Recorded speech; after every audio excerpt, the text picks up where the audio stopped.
Tuhan pembukaan ibadah kami pada pagi hari. Haleluya.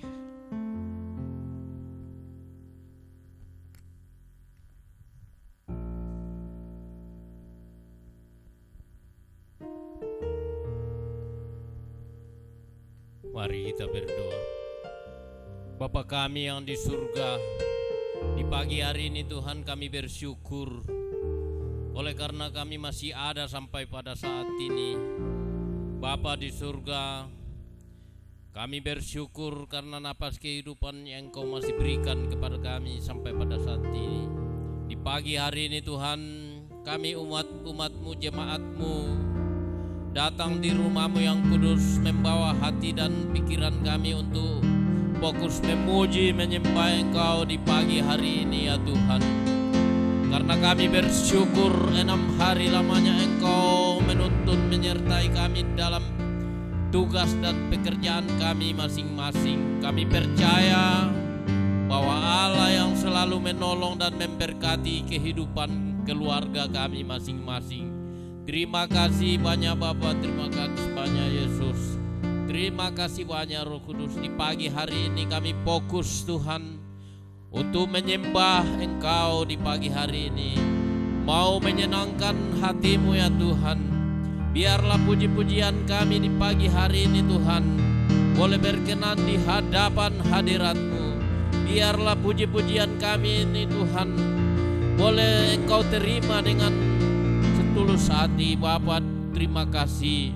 Terutama sebentar kami akan mendengarkan isi kebenaran firman-Mu Tuhan.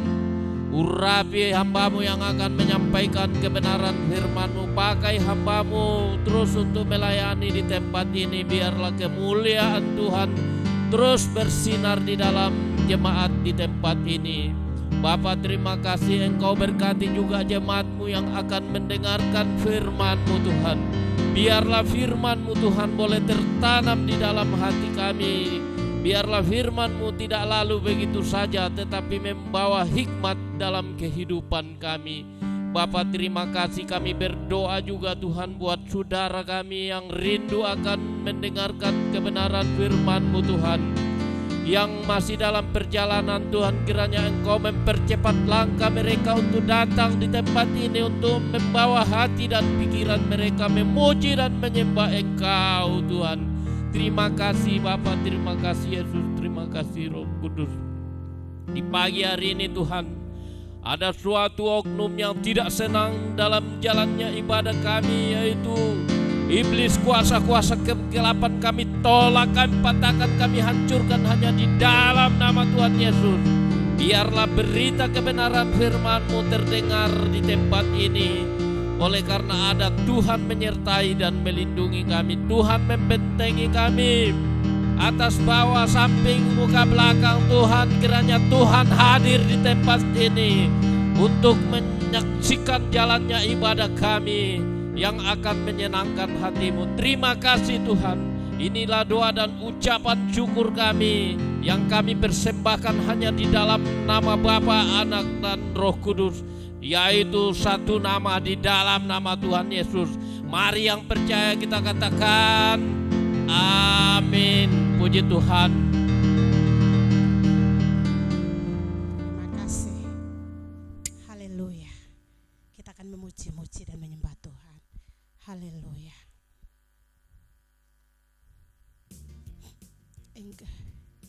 Engkau jalan kebenaran dan hidup. Haleluya.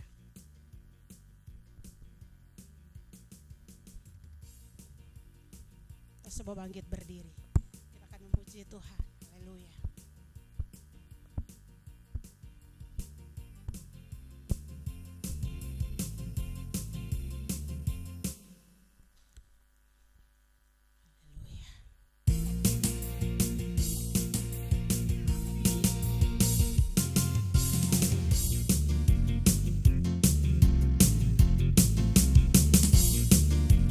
Kebenaran dan jalan kehidupan, itulah Yesus.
biasa. Haleluya, Tuhan yang kita sembah. Haleluya. Kita masih tetap memuji Tuhan. Ada satu sobatku yang setia. Dia yang selalu menemani saudara dan saya. Haleluya. Terima kasih Tuhan.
Itu akan turun dalam kehidupan saudara. Haleluya. Terima kasih Tuhan.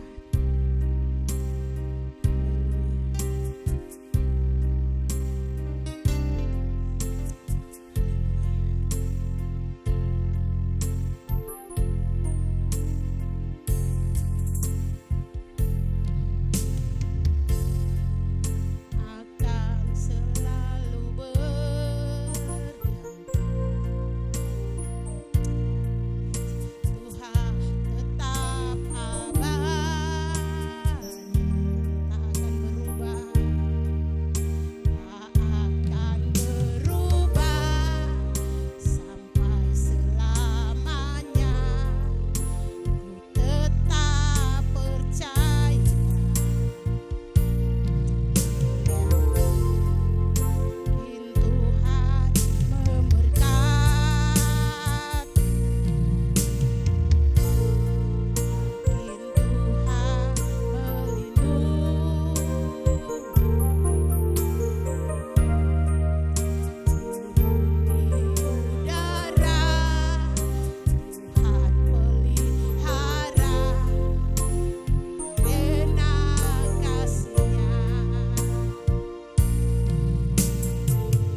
Tuhan bangkit berdiri.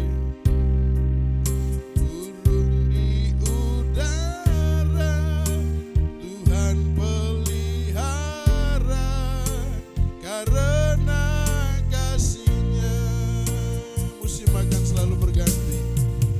Musim akan selalu berganti. Haleluya. Kasih Tuhan tetap abadi,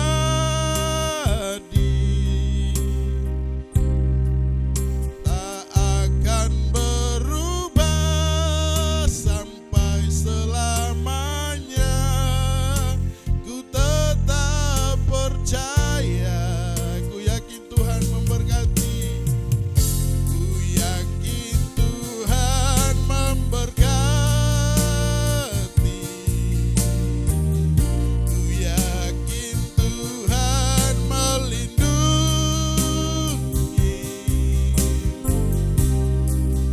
Burung di udara Tuhan pelihara, karena kasih-Nya Tuhan selalu menolongku.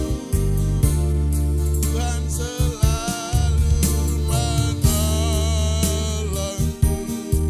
Haleluya. Lalu menjagaku. Haleluya. Sehelai di rambutku tak akan terjatuh tanpa seizin-Mu. Tuhan selalu menolongku, selalu menjagaku.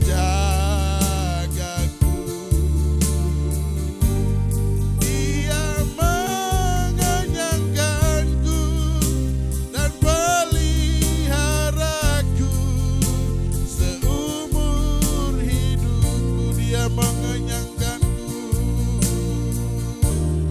Dia mengenyangkanku dan peliharaku seumur hidupku. Dia mengenyangkanku, Dia mengenyangkanku dan peliharaku seumur hidupku. Haleluya. Terima kasih Bapa. Tuhan, Kau adalah gembala kami yang baik. Kau menjaga kami, tidak pernah Kau biarkan kami kekurangan Tuhan. Kau membaringkan kami di tempat yang aman, yang membaringkan kami di padang rumput yang hijau Tuhan. Kau menyediakan makanan di hadapan lawan-lawan kami Tuhan. Terima kasih Bapa buat penyertaan-Mu sepanjang seminggu lamanya Tuhan. Kau menyertai kami, Kau kumpulkan kami umat-umat-Mu, hamba-hamba-Mu pada hari ini Tuhan. Semua semata-mata karena kebaikan-Mu, dengan tidak kekurangan sesuatu apapun dalam kehidupan kami. Tuhan, terima kasih kami ada sebagaimana kami ada semua karena anugerah-Mu Tuhan. Terima kasih Tuhan, hamba berdoa mempertaruhkan kehidupan kami, pelayanan firman-Mu Tuhan ke dalam tangan-Mu Tuhan. Hamba-Mu punya keterbatasan Tuhan. Hamba-Mu berasal dari lingkungan orang-orang yang najis bibir Tuhan. Bapa, hamba berdoa Tuhan, biar Tuhan Engkau mau taruh bara api dari tempat kudus-Mu di bibir mulut hamba-Mu, sehingga perkataan-perkataan yang hamba katakan keluar dari bibir mulut hamba mengandung api dari sorga. Api itu membakar hati setiap jemaat Tuhan di tempat ini, sehingga kami pulang dari tempat ini kami mengalami perjumpaan dengan Tuhan lewat kebenaran firman Tuhan, lewat puji-pujian, lewat penyembahan kami Tuhan. Terima kasih Bapa. Taklukkan ruangan ini di bawah satu otoritas, yaitu otoritas firman Tuhan. Berikan kami hati seorang murid yang mau diajar, yang mau duduk diam dengar kebenaran firman-Mu Tuhan. Terima kasih Bapa, hamba berdoa dan kami semua siap untuk sambut kebenaran firman Tuhan. Dengan penuh pengucapan syukur kami berdoa dalam nama Tuhan Yesus Kristus. Haleluya. Amin.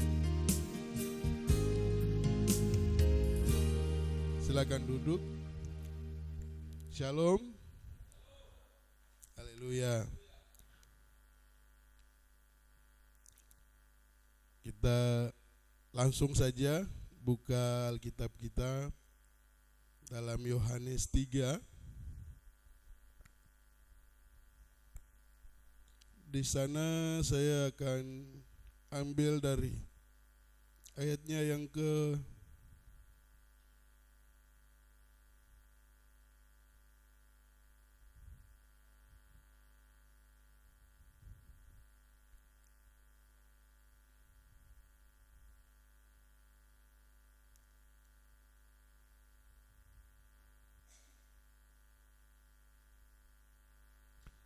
ayat 3 lagi.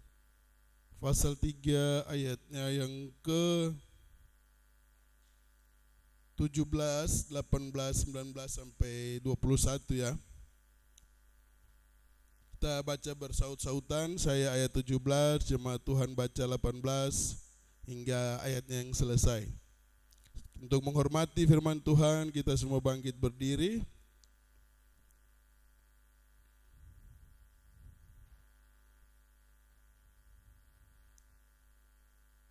1, 2, 3.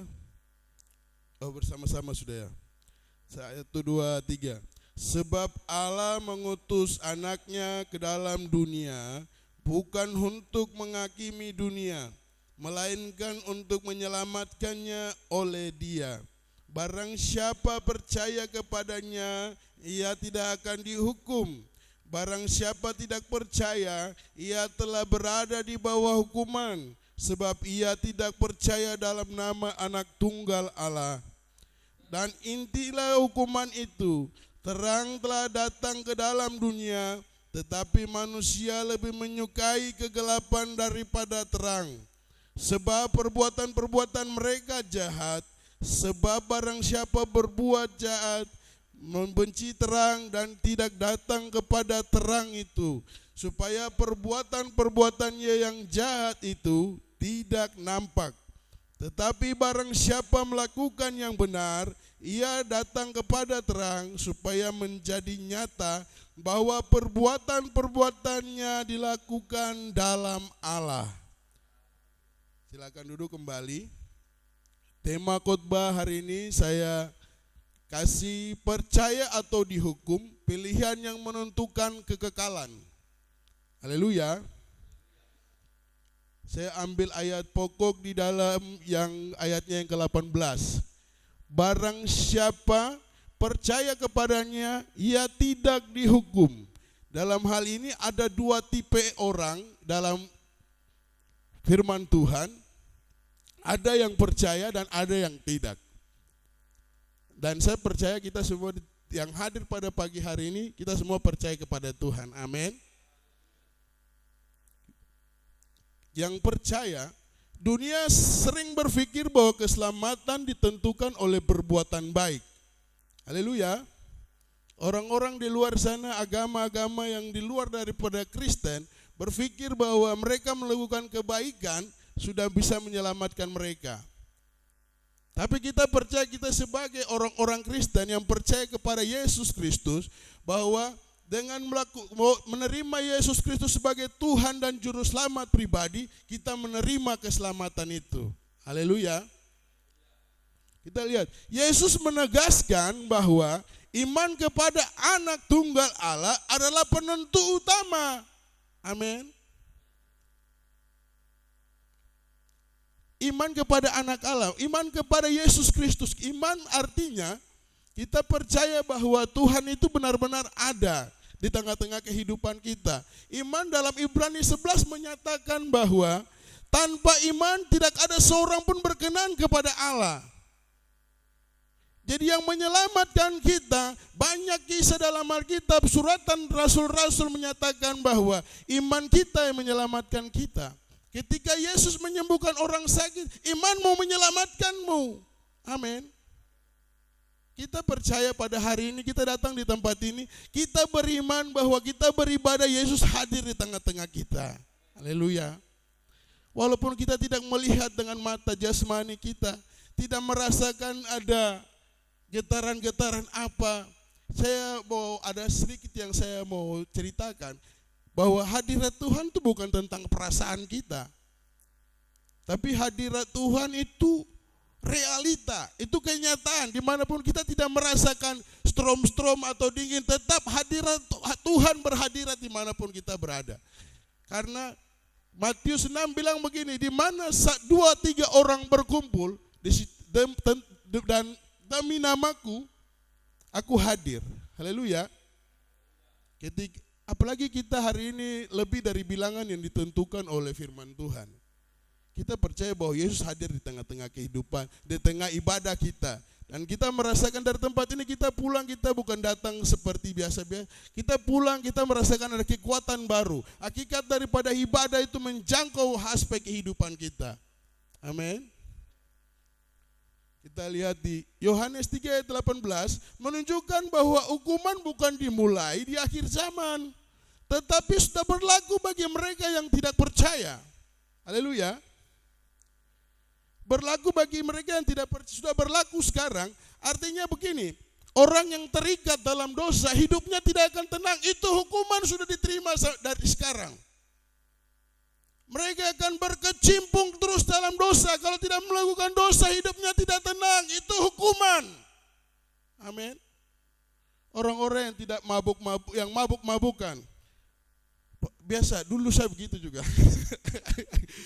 Jadi kalau tidak begini, ketika orang tanya, kenapa kau mabuk-mabuk? Saya ini banyak masalah.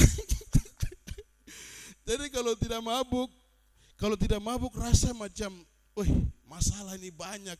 Ketika mabuk-mabukan, masalah terasa lepas, hilang. Tapi setelah mabuk, masalah kembali muncul. Beban banyak, pikiran. Itu hukuman yang diterima oleh orang-orang yang tidak mau percaya kepada Tuhan. Mereka sudah menerima hukumannya mulai sekarang, bukan nanti. Mereka merasakan siksa neraka mulai hari ini. Kehidupan mereka merasakan siksa neraka. Karena di neraka sana mereka tidak akan hidup tenang. Seperti dalam dunia ini. Hidup terus diintimidasi oleh setan. Kau ini berdosa. Kau ini hidup seperti ini. Kau tidak layak di hadapan Tuhan. Terus saya pergi gereja. Itu sudah hukuman dari Tuhan. Akhirnya membuat orang itu tinggal tidak mau terbebas dari hukuman Tuhan. Tinggal di rumah. Merasakan neraka itu yang ada di. Karena dalam Matius 6 Yesus mengajarkan doa Bapa kami, datanglah kerajaanmu, jadilah kehendakmu. Artinya kita merasakan kerajaan surga hadir di tengah-tengah kehidupan kita. Kerajaan Allah, kerajaan Tuhan hadir. Bagi orang-orang yang tidak percaya, yang datangnya kerajaan setan di tengah-tengah keluarga mereka. Amin. Hari-hari berkelahi. Haleluya. Suami istri sedikit-sedikit cekcok, pecah. Haleluya. Saya taruh poin yang pertama. Orang yang percaya kepada Yesus tidak akan dihukum. Amin. Tidak akan dihukum. Mereka tidak akan merasakan hukuman. Dari hidup hari-hari hidup kita sebagai orang percaya kepada Tuhan, kita merasakan sukacita surga, damai surga hadir di tengah-tengah kehidupan pribadi, di tengah-tengah kehidupan keluarga. Amin. Siapa yang merasakan kerajaan surga hadir di tengah-tengah kehidupan keluarga? Haleluya. Berikan kemuliaan yang terbaik untuk Tuhan.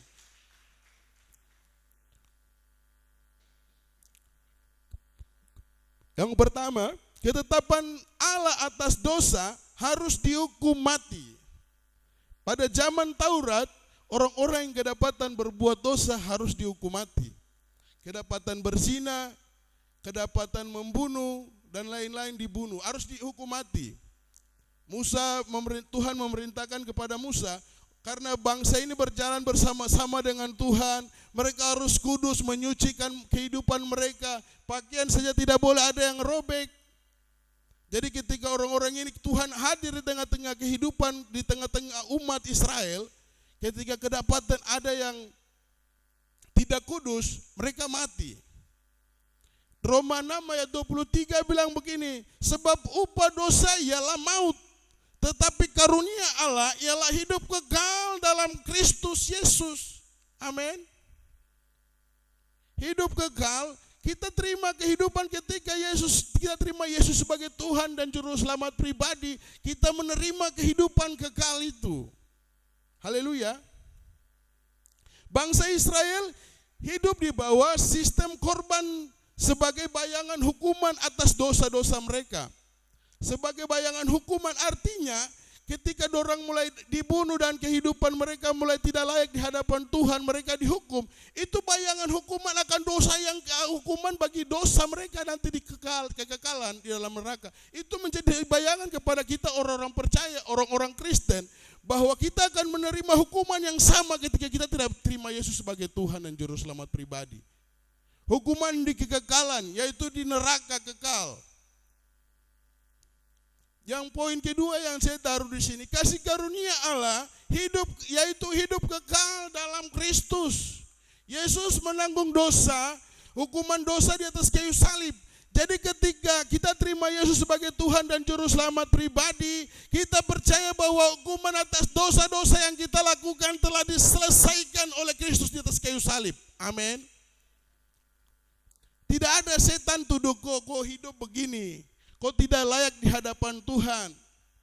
Kau belum sempurna, kau belum kudus. Tapi kita harus percaya bahwa Yesus sudah menanggung. Yesus menanggung dosa di atas kayu salib. Itu bukan dosa yang hari ini atau dosa masa lalu atau dosa masa depan. Tapi Yesus menanggung ketiga fase kehidupan dalam kehidupan kita. Dosa masa lalu, dosa masa kini, dan dosa yang akan datang. Sudah diselesaikan oleh Yesus di atas kayu salib. Amin. Jadi jangan ada yang merasa tidak layak, tidak kudus dan lain-lain.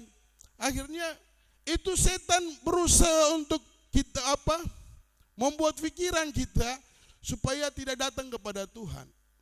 Yesus sudah selesaikan ketika dia mati. Pada detik-detik terakhir dia bilang sudah selesai di atas kayu salib. Artinya semua persoalan, semua beban, semua hukuman atas dosa-dosa kita telah diselesaikan Kristus di atas kayu salib. Haleluya. Orang yang percaya kepada Yesus dipindahkan dari hukuman kepada kehidupan. Amin. Orang yang percaya sudah tidak tertunduk di bawah hukuman lagi.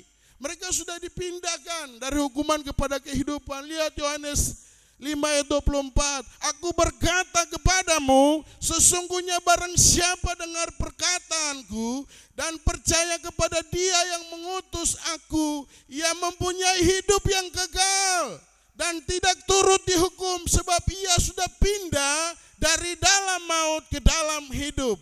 Amin. Haleluya. Jadi ketika kita terima Yesus mati atas kayu salib, kita beribadah kepada Tuhan. Kita percaya bahwa hidup kita sudah tidak di bawah hukum Taurat. Amin. Sehingga kita rasa-rasa tertuduh, saya ini berdosa di hadapan Tuhan. Ketika kita berdosa, Alkitab mengatakan bahwa Tuhan itu setia dan adil.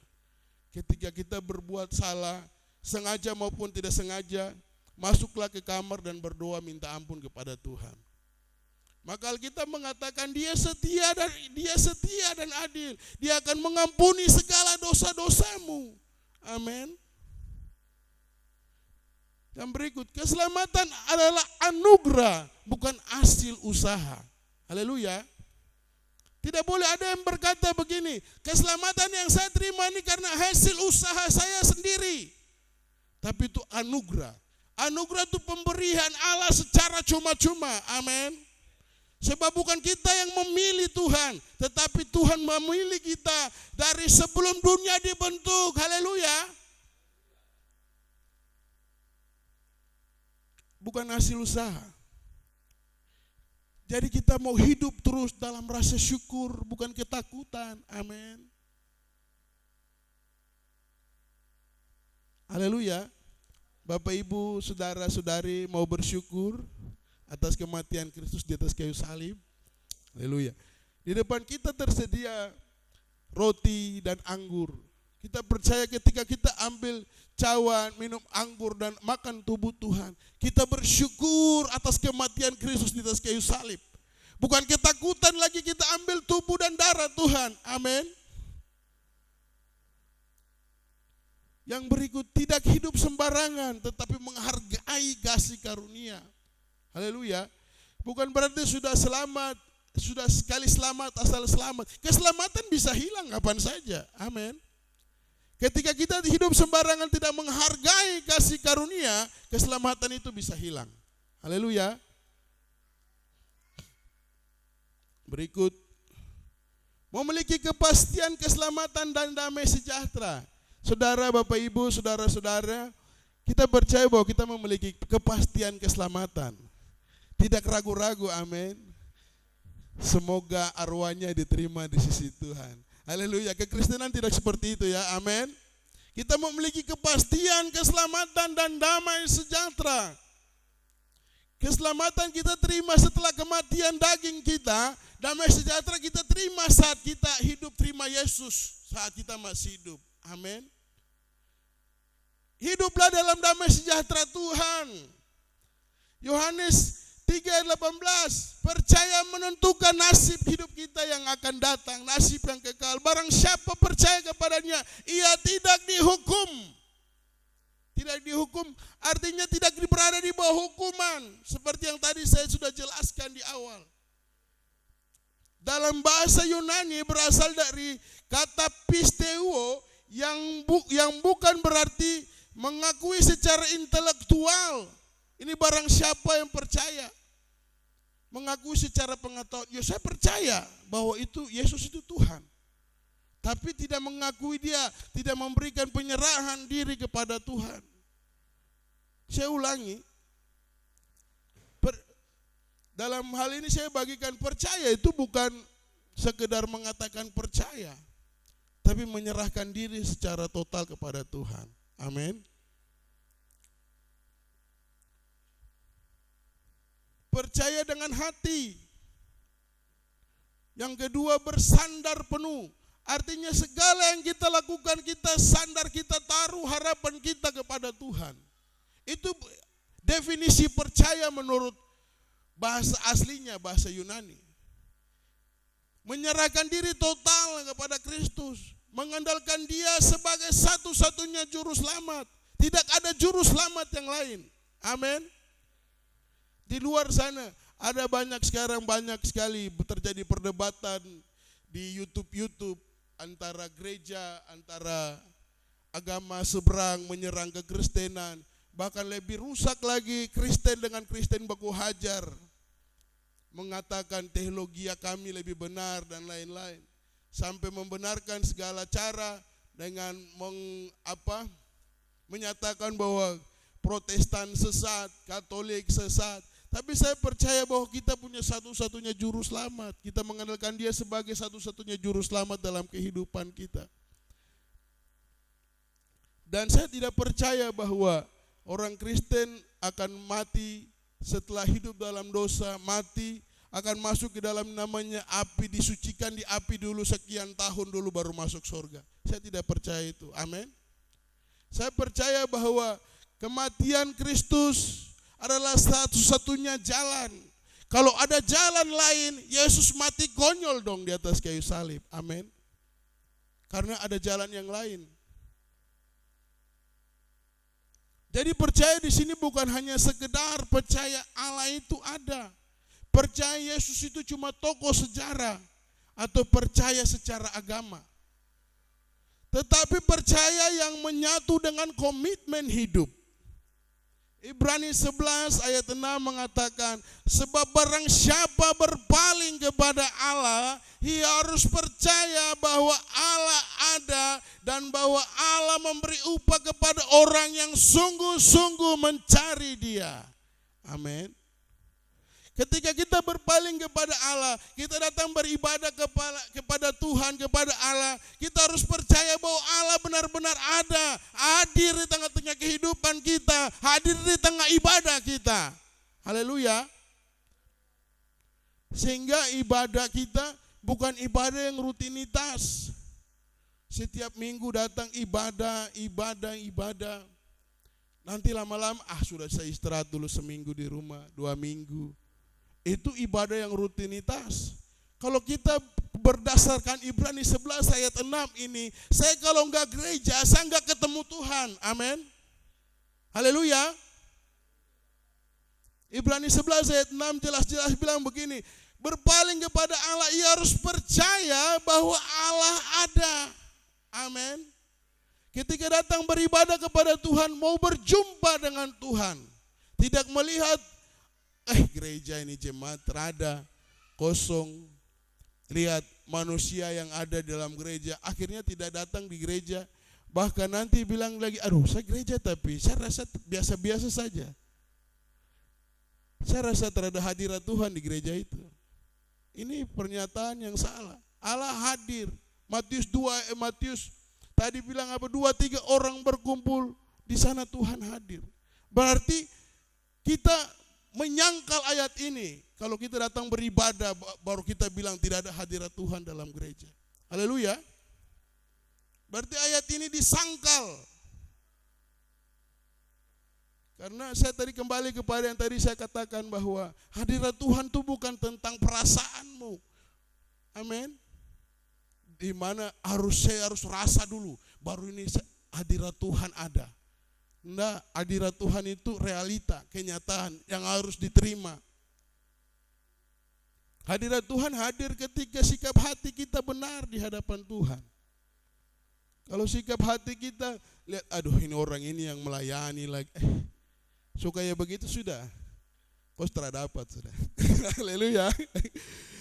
Itu orang ini lagi yang melayani lagi. Orang yang saya paling terasuka dia melayani lagi. Melayani begini, kalau kita sudah berpikiran seperti itu, saya percaya pulang pasti tidak bawa berkat daripada ibadah. Haleluya. Ya, kita lanjut.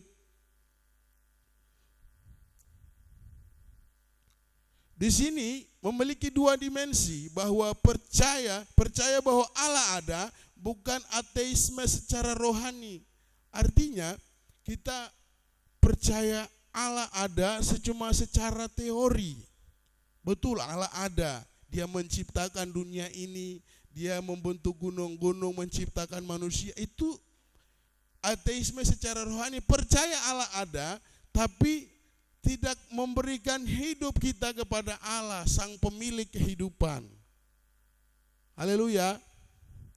Yang kedua, percaya bahwa Allah memberi upah. Memberi upah di sini, ketika kita datang kepada Tuhan, kita tidak menerima upah secara rohani saja, tapi ada berkat-berkat secara jasmani Tuhan berikan dalam kehidupan kita. Ada dalam kitab Matius bilang begini, bahwa Tuhan memberikan berkat-berkat khusus kepada orang-orang yang mengasihi Dia. Kalau matahari dirasakan oleh semua orang percaya dan orang tidak percaya juga merasakan matahari. Tapi kita sebagai orang-orang percaya, kita percaya kepada Tuhan, janjinya dan keselamatannya. Amin. Kita percaya kepada Tuhan karena Dia itu suci, kudus, Dia itu mulia, Dia itu layak disembah, Dia menciptakan segala seisi dunia. Amin. Janjinya apa? Janjinya ada dalam Alkitab. Dia berjanji memberkati. Dalam kitab Keluaran dia bilang begini, ketika kamu beribadah kepada Tuhan, Dia akan memberkati air minumanmu dan roti makananmu. Itu janji Tuhan. Ketika kita beribadah kepada Tuhan, janji-janji itu Tuhan nyatakan dalam kehidupan kita. Ketika kita mulai sakit, datang kemari ada kelemahan tubuh, ketika kita beribadah kepada Tuhan, kita pulang makanan kita diberkati Tuhan, air kita diberkati Tuhan. Ketika kita makan dan minum itu menjadi kekuatan dalam kehidupan kita. Walaupun kita hidup bukan kaya-kaya amat, tapi dengan kita makan, datang beribadah kepada Tuhan, dengan makan apa adanya, Tuhan lengkapi itu menjadi 4 sehat dan 5 sempurna dalam kehidupan kita. Anak-anak kita bertumbuh dengan gizi daripada Tuhan. Amin. Anak-anak kita bertumbuh menjadi orang-orang hebat, orang-orang yang besar, dan Tuhan akan angkat kehidupan anak-anak kita. Kalau kita tidak bisa menjadi pengubah sejarah, anak-anak kita akan Tuhan bawa. menjadi pengubah sejarah dalam kehidupan keluarga kita. Mungkin Bapak Ibu mungkin kerja di kebun sawit. Saya percaya bahwa anak-anak Bapak Ibu akan Tuhan bawa jadi berkat. Dan itu akan menjadi pengubah sejarah dalam kehidupan keluarga anak-anak yang percaya kepada Tuhan. Keluarga-keluarga orang percaya. Dan orang akan bilang, ini keluarga, ini anaknya Bapak Akwan. Dulu kranik di Cendrawasih. Sekarang sudah pejabat anaknya ini. Amin. Itu yang terjadi, janji-janjinya Tuhan tentang janji-janji itu digenapi dalam kehidupan anak cucu kita. Sehingga kita tidak datang, saya ibadah juga percuma.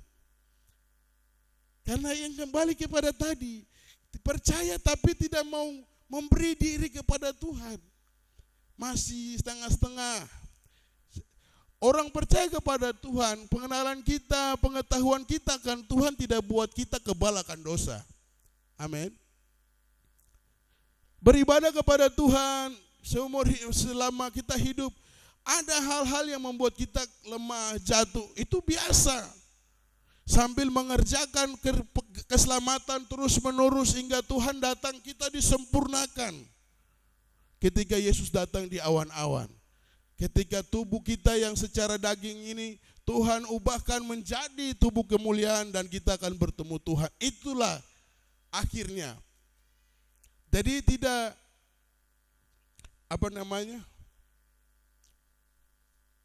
saya hidup di luar sana, saya begini-begini. Kita mau setia terus datang kepada Tuhan. Iman sejati berarti datang kepada Allah, mengandalkan kasih karunia-Nya, mencari Dia dengan sungguh-sungguh. Haleluya. Yang berikut, yang poin kedua, orang yang tidak percaya akan dihukum.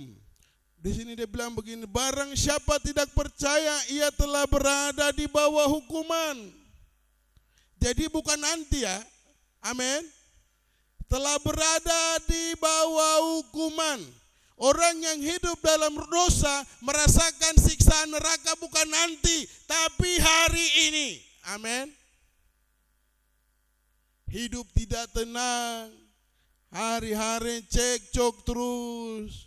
Tapi datang kepada Tuhan, Tuhan akan memberikan kelegaan. Amin.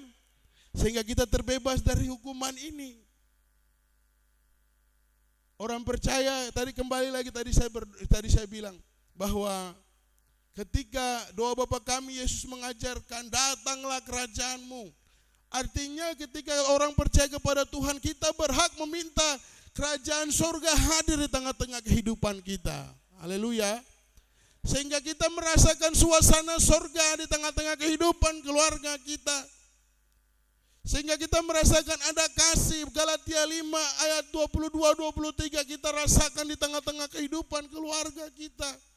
Kita berhak ketika kita terima Yesus sebagai Tuhan dan Juru Selamat pribadi, kita berdoa nyatakan itu dan minta kepada Tuhan hadirkan di tengah-tengah kehidupan keluarga kita. Minta surga hadir di tengah-tengah kehidupan kita. Kenapa Yesus ajar? Datanglah kerajaan-Mu, jadilah kehendak-Mu. Artinya apa? Dia mengajarkan kepada kita untuk minta kehadiran surga di tengah-tengah kehidupan kita. Haleluya.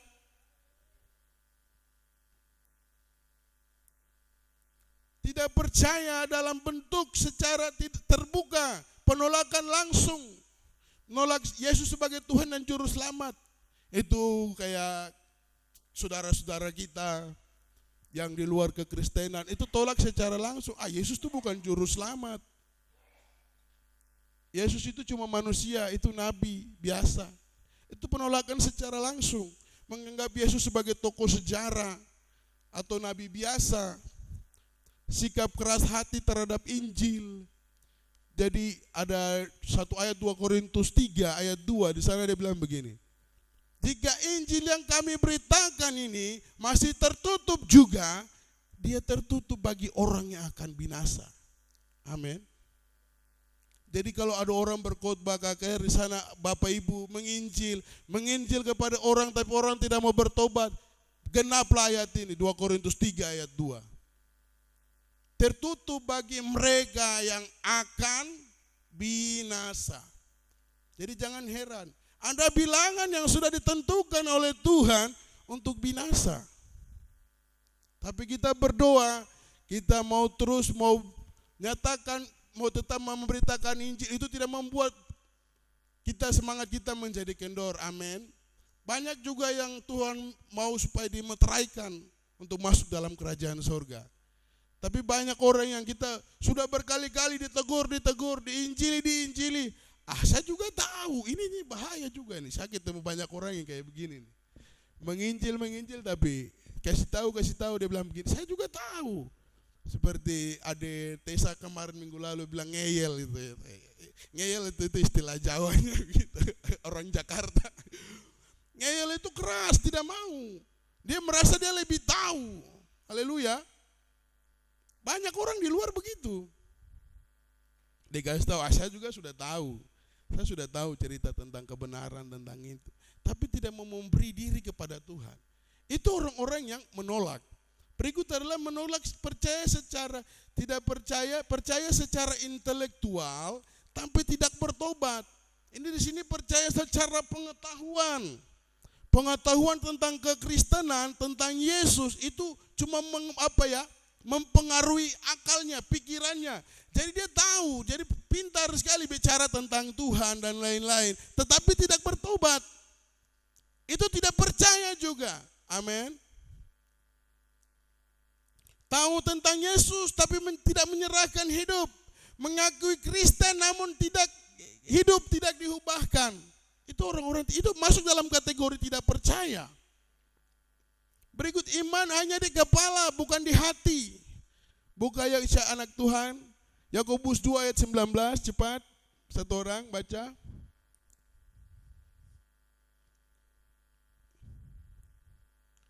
Yakobus 2 ayat 19.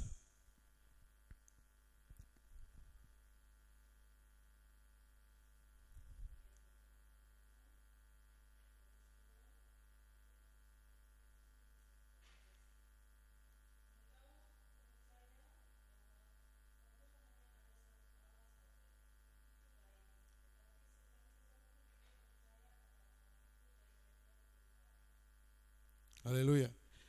Engkau percaya bahwa ada satu Allah saja, dan itu baik. Setan-setan juga tahu bahwa ada satu Allah.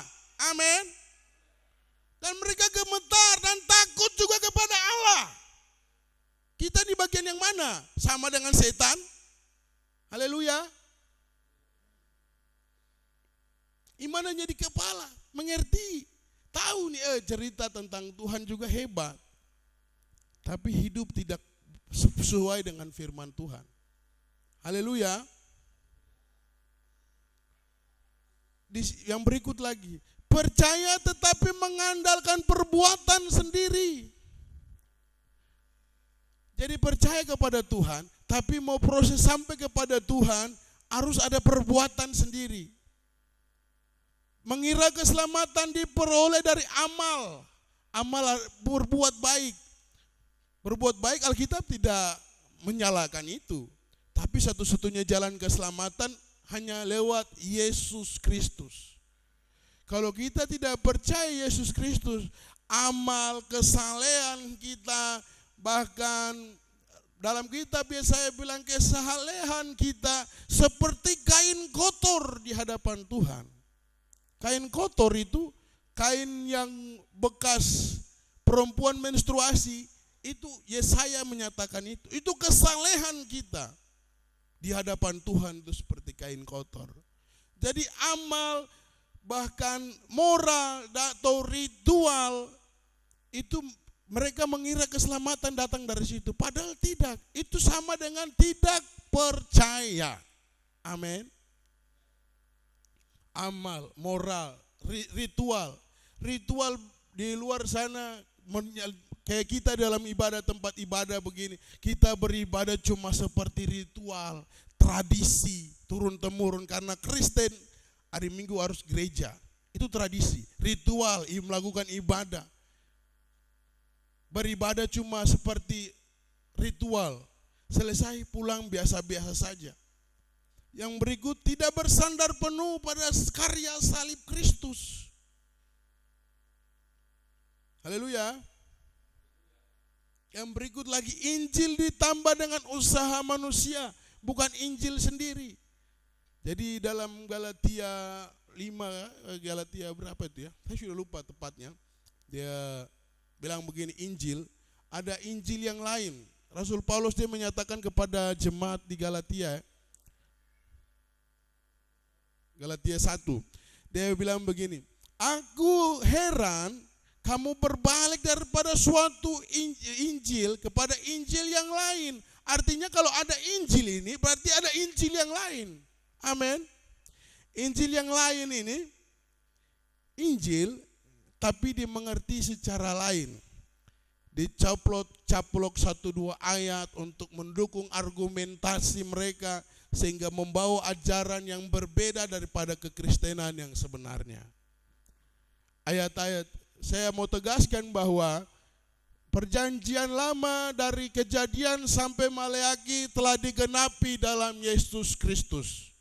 Tidak ada nubuatan dalam perjanjian lama yang menyatakan untuk orang yang lain, tapi untuk Yesus Kristus. Kalau ada ajaran di luar sana yang mengajarkan bahwa kitab Yesaya menubuatkan tentang ada seorang yang akan diutus Tuhan dari sebelah timur, itu sesat.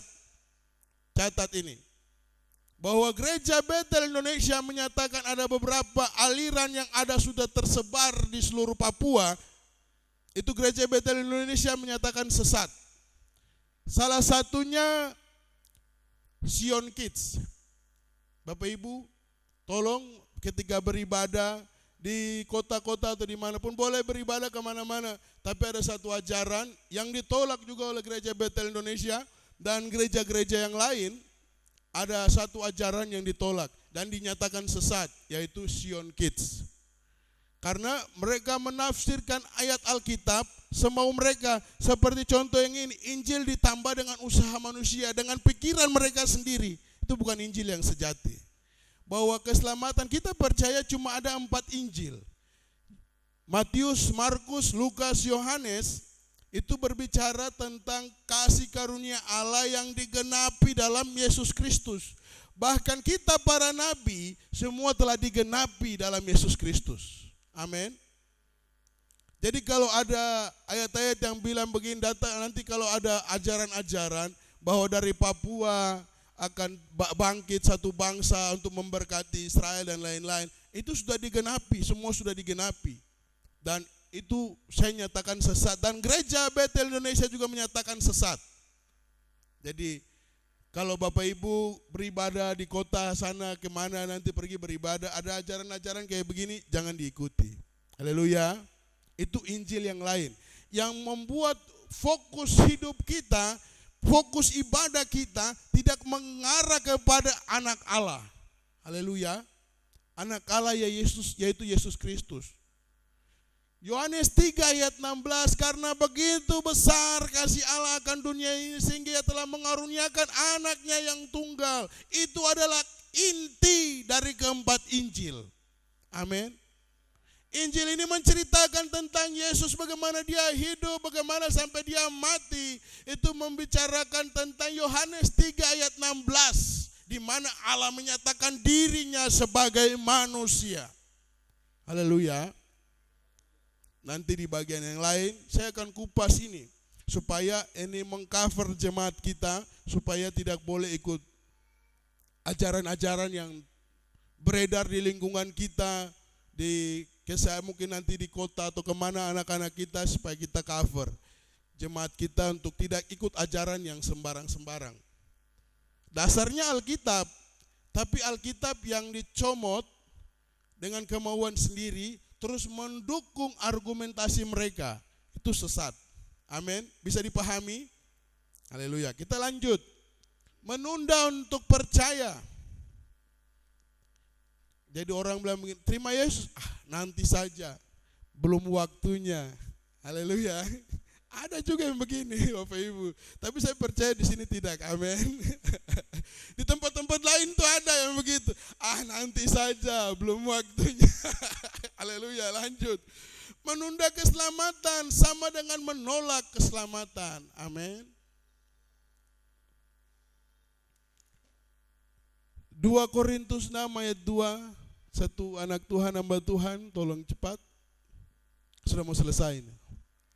Tapi harus kita banyak baca ayat supaya pulang kemanapun kita berjalan, ayat-ayat yang kita sudah baca ini kita juga bisa tersimpan di bawah. 2 Korintus 6 ayat 2.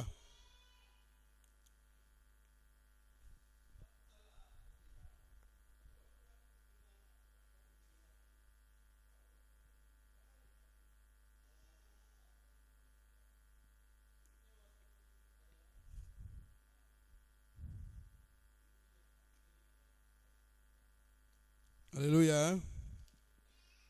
2 Korintus 6 ayat 2, saya baca sekali lagi. 2 Korintus 6 ayat yang kedua. 2 Korintus 6 ayat yang kedua.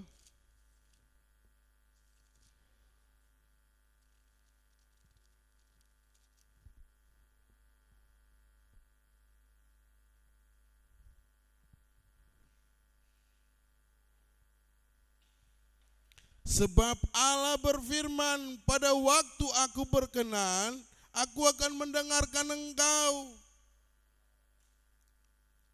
Jadi ketika Tuhan berkenan, Tuhan di perjanjian lama dia bilang begini, carilah Tuhan selama ia berkenan. Haleluya. Ada yang ingat ayat ini? Di sana dia bilang begini, sebab Allah berfirman, ketika aku berkenan aku akan mendengarkan engkau. Jadi ada waktu di mana Tuhan tidak akan berkenan. Amin. Haleluya. Jadi Tuhan berkenan bukan di hari besok. Jangan tunggu nanti, tapi hari ini. Amin. Haleluya. Jangan ketemu orang, tapi ya kita menginjil orang, kita kasih tahu, tapi kalau dia bilang nanti ya sudah. Itu dia bukan bilang nanti, tapi dia tolak kita. Haleluya. Lanjut kita lihat yang berikut. Mengapa hukuman itu adil? Pertama, Allah itu kasih tetapi juga adil. Amin. Berikut, Allah sudah menyediakan jalan keselamatan melalui Yesus. Jadi kalau tidak terima Yesus, dia sudah kasih nih, dia mengasihi kita, dia serahkan anaknya yang tunggal. Tapi kalau sudah tidak mau terima Yesus, dia juga adil, kau tetap neraka. Haleluya. Kau tetap terima hukuman karena itu keadilannya yang ditentukan, bahwa dia adil. Haleluya. Penolakan terhadap Yesus berarti menolak satu-satunya jalan keselamatan. Haleluya. Satu-satunya. Saya sempat berpikir nonton debat-debat antara agama, lintas agama itu. Saya berpikir begini, saya nonton tapi macam sakit hati begitu. Tapi saya nonton tapi Tuhan seakan-akan Tuhan memberikan saya hikmat begini. Tuhan berikan saya hikmat begini. Kalau seandainya Yesus itu kalau ada jalan lain, kenapa mesti Yesus sampai mati menderita begitu? Haleluya. Seandainya kalau ada jalan lain.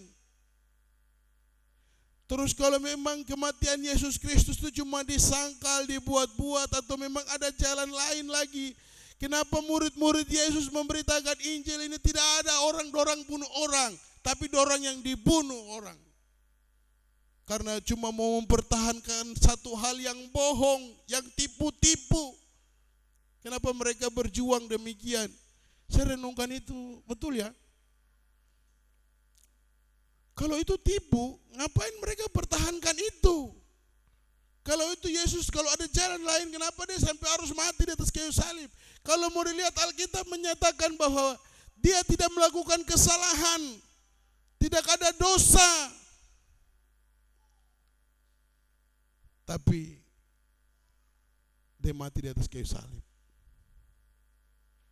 Saya renungkan juga, seandainya kalau waktu itu tidak ada bangsa Romawi, tidak ada orang banyak pada saat itu. Yesus tetap akan selesaikan tugas itu. Demi satu orang yang terhilang pun Yesus selesaikan. Walaupun terhadap orang berdosa juga, Yesus tetap selesaikan di atas kayu salib. Tapi pada saat itu banyak orang berdosa. Sampai dari masa Yesus sebelum mati, banyak orang berdosa. Yesus menyatakan bahwa dia disembuhkan, menyatakan bahwa dosamu telah diampuni. Yesus sedang bawa dorong punya kelemahan-kelemahan itu ditanggung di atas kehidupannya untuk dipaku di atas kayu salib. Berikut kita lihat, bagi orang percaya, pastikan iman hidup kita dan nyata. Iman kita hidup dan nyata. Haleluya. Iman kita hidup.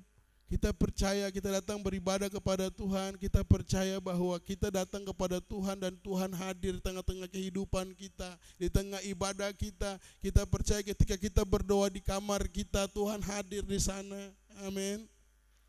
Ketika kita berdoa di pembaringan kita, kita tidur dalam pembaringan kita juga Tuhan hadir di sana. Haleluya. Hidup sesuai dengan identitas sebagai orang yang diselamatkan. Kita memiliki identitas yang jelas. Sebagai kekristenan kita percaya bahwa kita orang-orang yang telah diselamatkan. Berjalan dengan identitas itu. Tidak boleh ada orang menuduh kita, setan menuduh kita, kau ini hidup begini, kau ini hidup begini. Tapi kita percaya bahwa kita hidup dengan identitas sebagai orang yang diselamatkan. Haleluya. Kita diselamatkan bukan karena perbuatan kita, kata Alkitab. Tapi kita diselamatkan oleh karena kasih karunia Tuhan dalam Yesus Kristus. Haleluya. Membagikan Injil kepada orang yang belum percaya. Pergi memberitakan Injil. Ada keluarga, saudara yang belum terima Yesus, tawar kabar baik ini. Supaya mereka juga mengalami kedamaian dalam kehidupan mereka. Mereka merasakan sorga juga hadir di tengah-tengah kehidupan mereka. Mereka yang hidup dalam neraka di dalam dunia ini, kita mau hadirkan surga dalam kehidupan mereka. Amin. Bagi yang belum percaya atau masih ragu-ragu, jangan menunda keputusan iman. Amin. Hari ini beberapa ada di depan kita ada tubuh dan darah Tuhan. Ambil itu dengan pengucapan syukur. Bukan sebagai orang yang berdosa. Amin. Karena Yesus telah menyelesaikan itu di atas kayu salib. Perkara dosa, perkara kelemahan dan lain-lain sudah Yesus selesaikan di atas kayu salib. Sakit penyakit kita Yesus sudah tanggung di atas kayu salib. Amin. Jadi ketika kita ambil tubuh Tuhan dan minum darah Tuhan, kita mengambil dengan penuh pengucapan syukur kepada Tuhan. Bahwa di dalam perkataan Yesus di dalam perjamuan malam, dia bilang begini, perbuatlah ini setiap kali kamu meminumnya. Ketika kamu ambil cawan ini, kamu mengingat aku. Berarti ketika kita makan tubuh Tuhan dan minum darah Tuhan, itu menjadi pengingat kita akan Yesus Kristus. Sehingga kita mau mengucap syukur kepada Allah. Amin. Datang kepada Yesus dengan hati yang terbuka di hadapan Tuhan dan kita terima Yesus. Haleluya. Yang berikut, terima kasih karunia sebelum terlambat. Haleluya.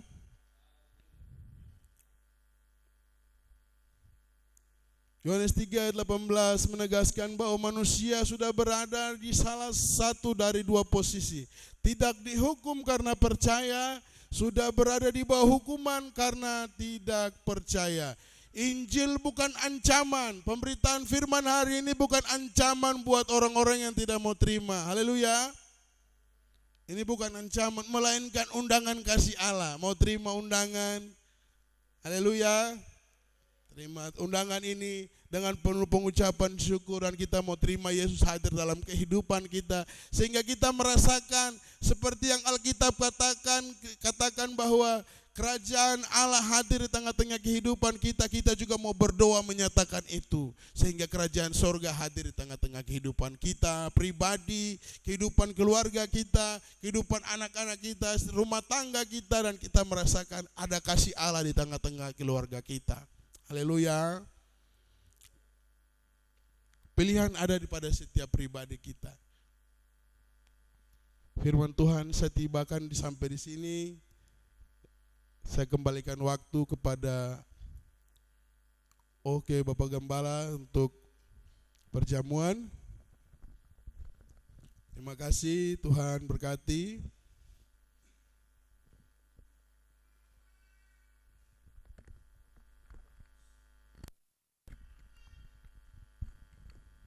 Haleluya. Ya, puji Tuhan, kita berikan kemuliaan buat Tuhan. Haleluya. Ya, Allah itu luar biasa. Ya, kita akan menikmati tubuh dan darah. Kita akan mendengarkan sedikit dari firman Tuhan pada saat pagi hari ini. Tapi saya ingin tambahkan sedikit dari apa sesuai dengan apa yang kita dengar, dan itu juga yang kita akan menikmati pada saat ini.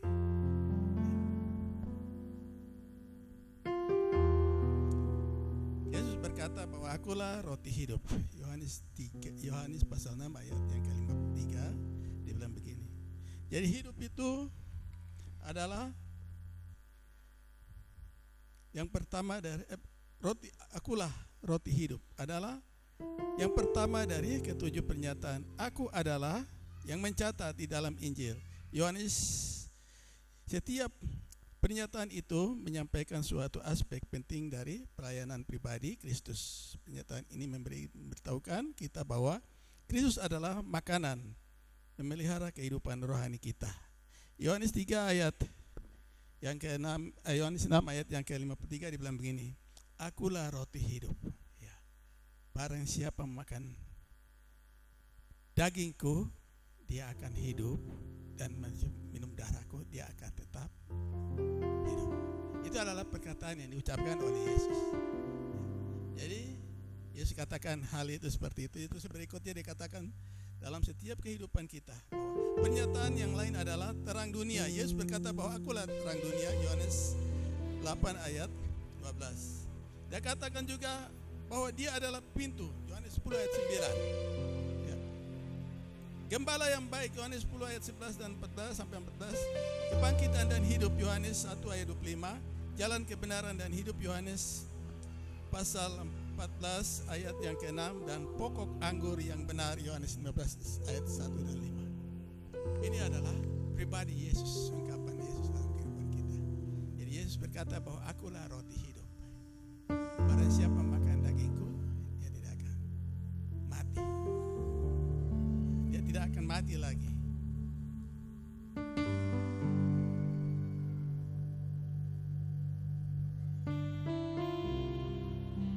Kita akan menikmati tubuh dan darah pada saat pagi hari ini. Jadi Yesus benar-benar adalah keselamatan kita yang sudah menyelesaikan. Jadi kita tidak akan percaya kepada Injil-Injil lain seperti firman Tuhan tadi. Dia katakan seperti itu. Dia bilang begini. Aku berkata kepadamu, sesungguhnya jikalau kamu tidak makan daging anak manusia dan minum darahnya, kamu tidak mempunyai hidup yang kekal. Kamu tidak akan hidup. Itu adalah perkataan Yesus.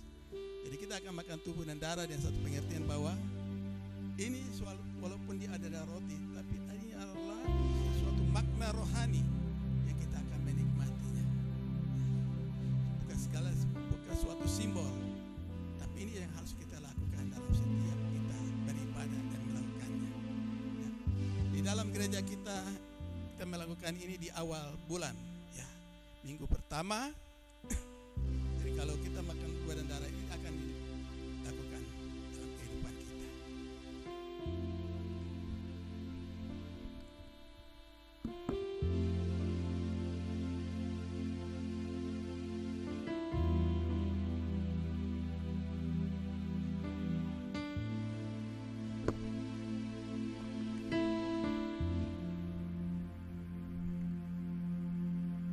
Mari kita akan berdoa sebelum kita makan tubuh dan darah ini. Bapa di surga, kami telah mendengarkan firman-Mu, sabda kebenaran-Mu Tuhan, yang mengajarkan kami supaya kami tidak bimbang karena kami hidup dalam dunia ini Tuhan. Banyak hal yang kami harus tempuh dalam perjalanan hidup kami, tapi firman-Mu selalu menguatkan kami Tuhan. Dan lewat firman-Mu ini Tuhan, Tuhan diingatkan kepada kami bahwa setiap saat kami harus melakukannya. Ketika ada perkumpulan jemaat Tuhan, kami harus makan tubuh dan darah, mengingat akan pengorbanan-Mu di atas salib yang telah menebus dosa kami dengan cuma-cuma. Sebabnya pada saat siang hari kami akan makan tubuh dan darah, Tuhan mendapat memberkatinya. Dalam nama Tuhan Yesus Kristus. Haleluya. Amin. Petugas dapat membagikan ini.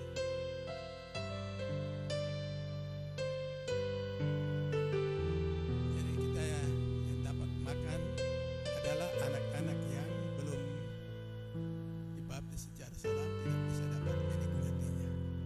Tapi orang-orang yang sudah bisa mengerti, memahami tentang arti pengorbanan Kristus di atas kayu salib, dan kita yang dapat memakannya.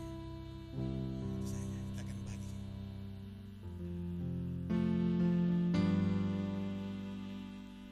Aku mau jadi roti yang terpecah bagimu.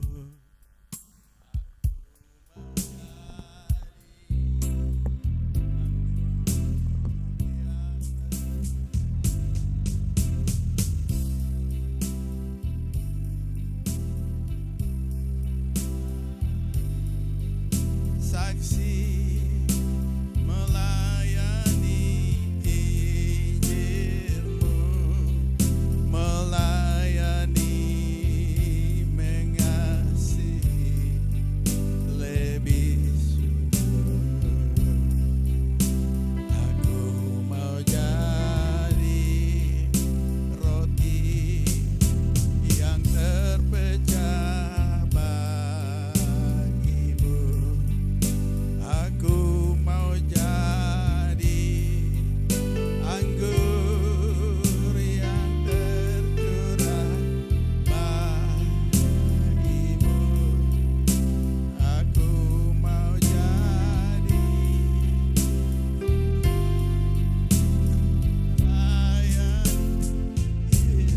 hendakku melayani, mengasihi.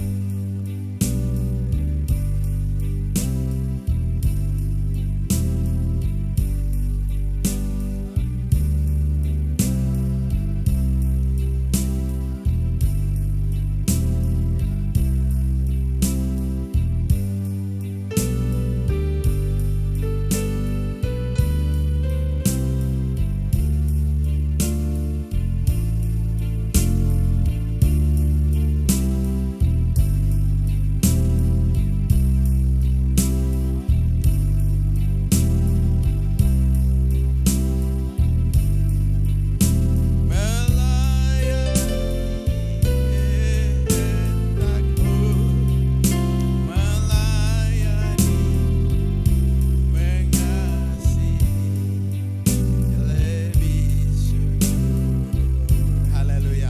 Kita mengangkat roti di tangan kita di atas kepala. Mari kita berdoa sebelum kita makan dan minum. Haleluya. Bapa di surga, dan kami percaya bahwa roti ini benar-benar adalah tubuh-Mu yang dipecah-pecahkan bagi kami. Itu sebabnya kami akan makan dan kami akan meminumnya dengan penuh rasa syukur dan terima kasih banyak. Di dalam nama Yesus. Haleluya. Mari kita minum, makan.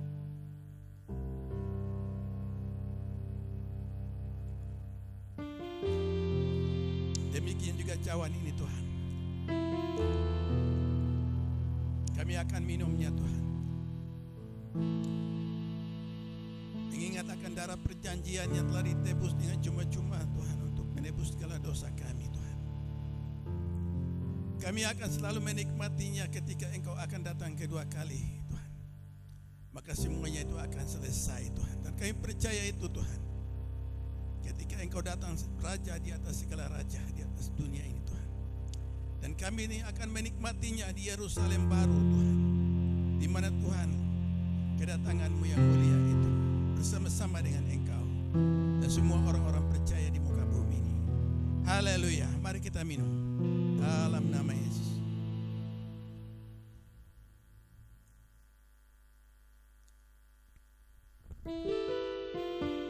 Haleluya. Bapa, Engkau baik. Haleluya. Oh, haleluya. Injil-Mu, kehendak-Mu dinyatakan bagi dunia. Untuk keselamatan kehidupan umat-Mu. Haleluya. Menyembah Dia. Haleluya. Oh, haleluya. Terima kasih buat darah-Mu. Terima kasih buat pengorbanan-Mu. Engkau ajaib, Engkau luar biasa. Ya Tuhan, kami juga mau jadi roti yang terpecah bagi orang lain. Oh, seperti anggur yang tercurah untuk menyelamatkan bangsa-bangsa. Oh, berkati bangsa-bangsa. Oh, terima kasih. Biar darah-Mu menjadi kesaksian dalam kehidupan kami, Bapa. Oh, haleluya. Haleluya. Haleluya. Oh, haleluya.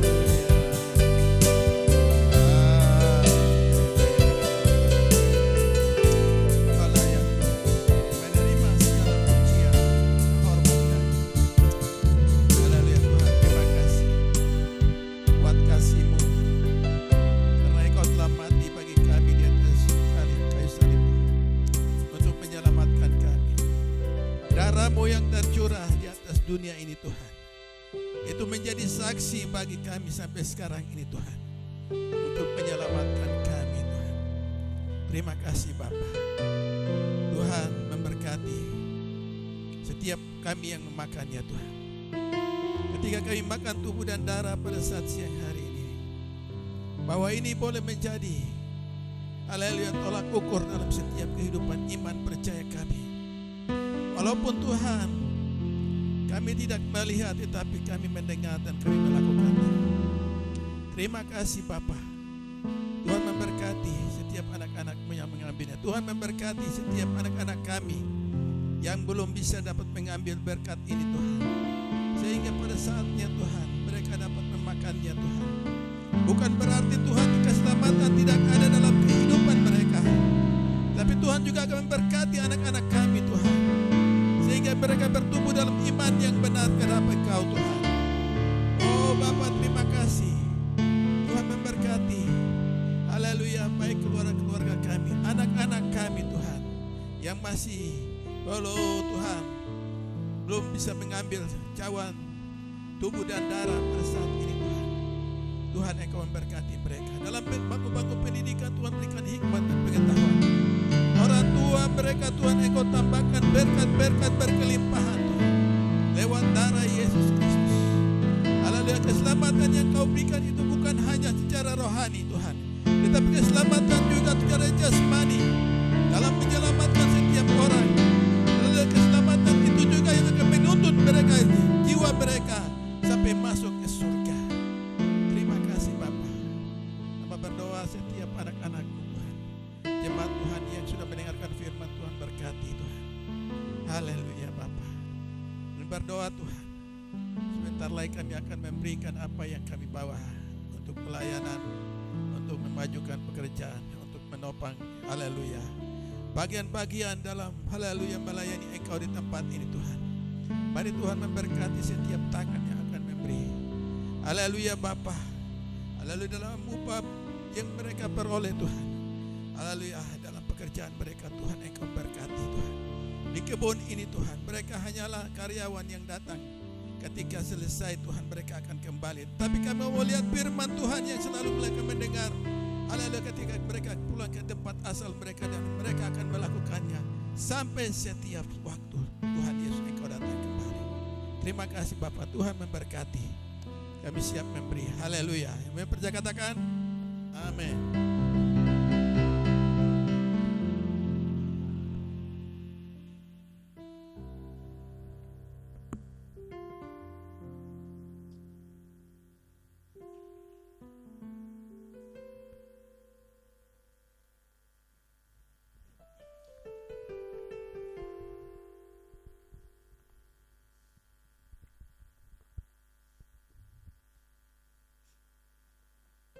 Akan memberi. Sungguh ku bangga Bapa punya Allah seperti Kau.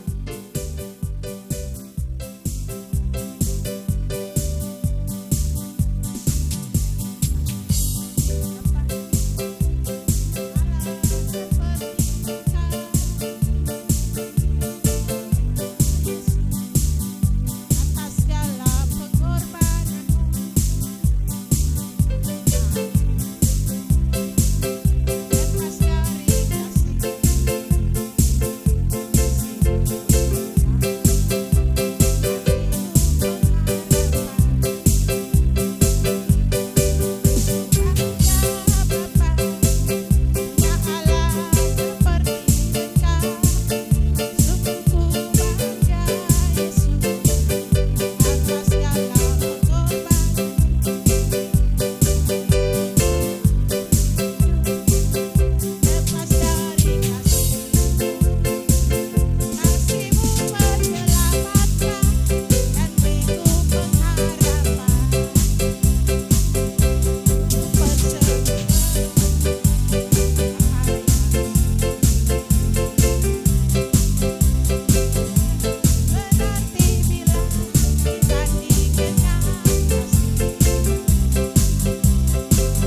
Shalom.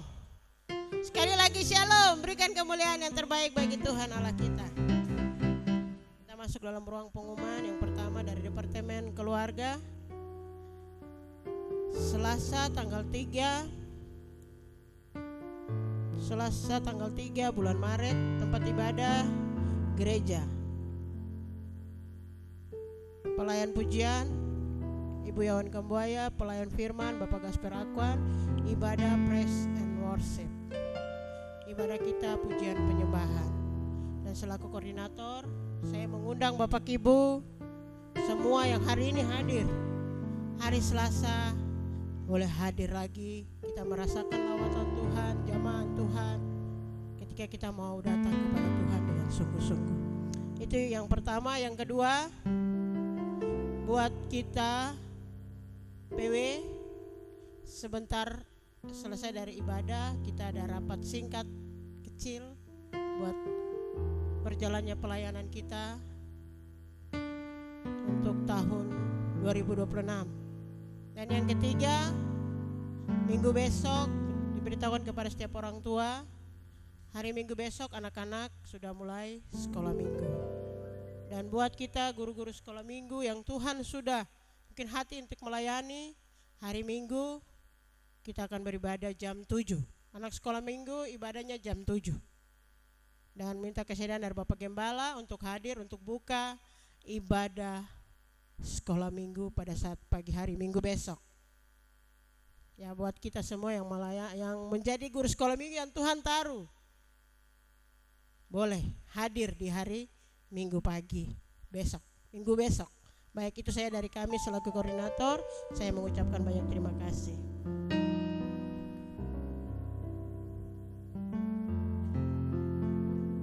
Kita semua bangkit berdiri. Bapak pegang erat tanganku. Bapak yang memegang tangan saudara dan saya. Haleluya.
beribadah kepada Engkau.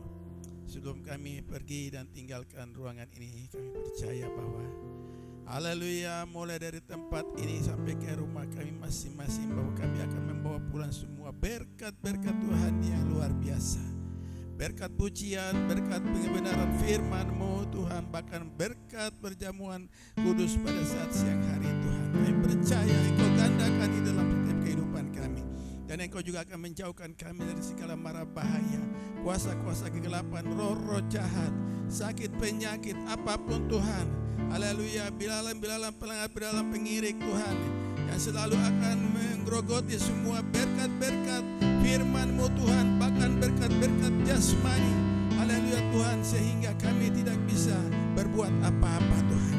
Kami percaya Tuhan akan memberkati setiap anak-anak-Mu dalam usaha dan pekerjaan mereka Tuhan, di kebun, haleluya Tuhan, di perusahaan ini Tuhan, di pasar, haleluya, sebagai pegawai negeri, haleluya. Oh, bahkannya Tuhan yang tidak belum punya pekerjaan, bahkan ibu rumah tangga sekalipun, anak-anak sekolah Tuhan, Engkau akan memberkati. Haleluya Tuhan, Engkau selalu memberikan jalan keluar. Karena kami beribadah kepada Engkau Tuhan, Engkau akan memberkati roti makanan kami, dan Engkau akan memberkati air minuman kami, dan Engkau akan menjauhkan segala sakit penyakit.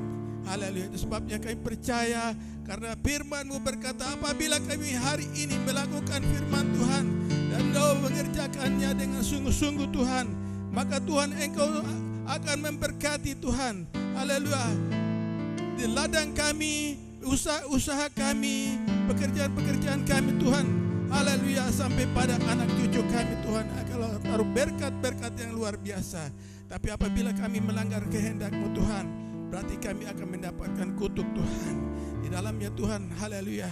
Ya, apabila kami bekerja keras Tuhan, haleluya, tapi kami tidak bisa mendapatkan apa-apa, Engkau akan mengancing, haleluya, oh Tuhan, langit, Engkau akan, haleluya, mengeraskan tanah sehingga tidak menumbuhkan tumbuh-tumbuhan. Tapi Tuhan, kami percaya, kami mau diberkati Tuhan, supaya kami pulang dari tempat ini bahwa kami selalu merasakan bahwa Tuhan itu baik Tuhan. Sehingga dua hal ini yang Engkau pertaruhkan kepada umat-Mu Tuhan, berkat dan kutuk Tuhan, untuk kami kerjakan Tuhan. Terima kasih Bapa.